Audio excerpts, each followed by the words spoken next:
When we think of ancient Britain, we often picture Roman roads, stone walls, and legions marching across the land. But what was there before all that? Who were the people who called this island home?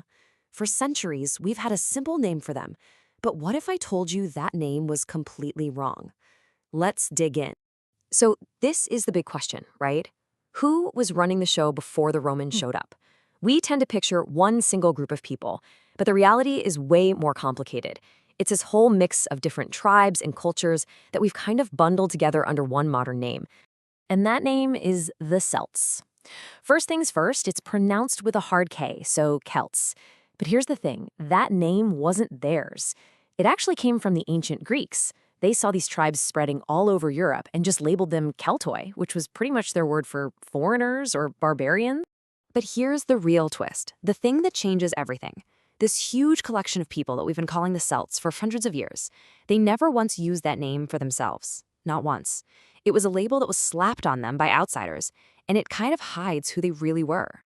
The Romans, when they arrived, just called the people living on the island Britons. Pretty straightforward. The term Celts, as this big catch-all name for all these different tribes, that didn't even show up until the 1700s, when historians needed a convenient way to talk about them. So really, it tells us more about us than it does about them. So if Celts is just a label we made up, who were these people, really? Let's take a closer look at the different groups that actually made up Iron Age Britain. By about 500 BC, you had a few main groups kicking around the British Isles. The Brythons pretty much controlled what we now call England and Wales. Over in Ireland, you had the Gaels. And way up north in the Scottish Highlands were the Picts. Now, they all shared some common roots, for sure, but they were definitely distinct peoples with their own cultures and, yeah, plenty of their own rivalries. But the one thing that really defined all these tribes was their technology.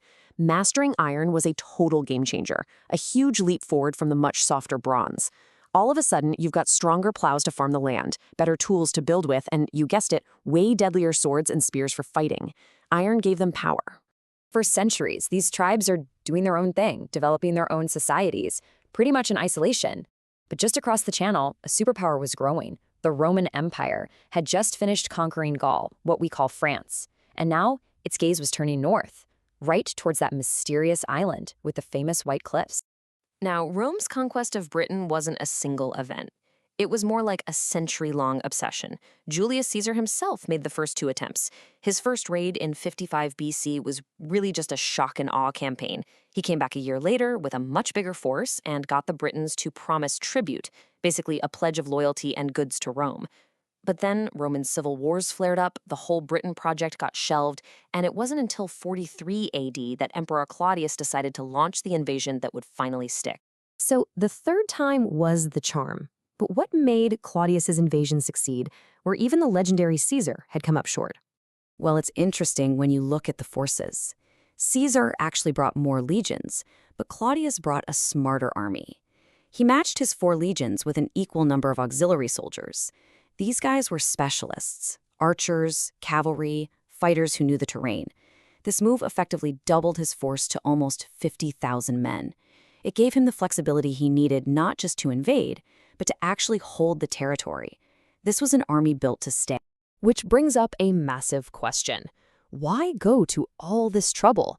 I mean, why commit tens of thousands of soldiers and unbelievable resources to conquer a rainy, foggy island at the absolute edge of the known world? Well, it came down to a classic Roman cocktail, revenge and profit. First, payback. British tribes had been helping Rome's enemies in Gaul, and the empire? Well, the empire never forgot a grudge. Second, and probably more important, was the hunt for riches. Britain was seen as a treasure chest just waiting to be opened, full of land, slaves, and precious metals like gold, silver, and that all-important iron. But the Britons did not go down without a fight. Far from it. The conquest was a brutal 35-year slog, and that was just to secure the south of the island. Wales fought back hard, and the north, what would become Scotland, was never really conquered. It stayed a dangerous, contested frontier for centuries. Once the conquest was mostly done, Britain was transformed. It became Britannia, a province of the Roman Empire. And the next 400 years of Roman rule would completely reshape the island's future. 400 years. Just let that number sink in. It's an almost unimaginable amount of time. To put it in perspective, the Roman occupation of Britain lasted longer than the entire history of the United States. This wasn't just a brief chapter, it was a whole new book that left a permanent mark. And the legacy of those 400 years is woven into the world we live in today. So many English words have Latin roots. The basic foundations of our legal systems come from Roman law. The calendar hanging on your wall?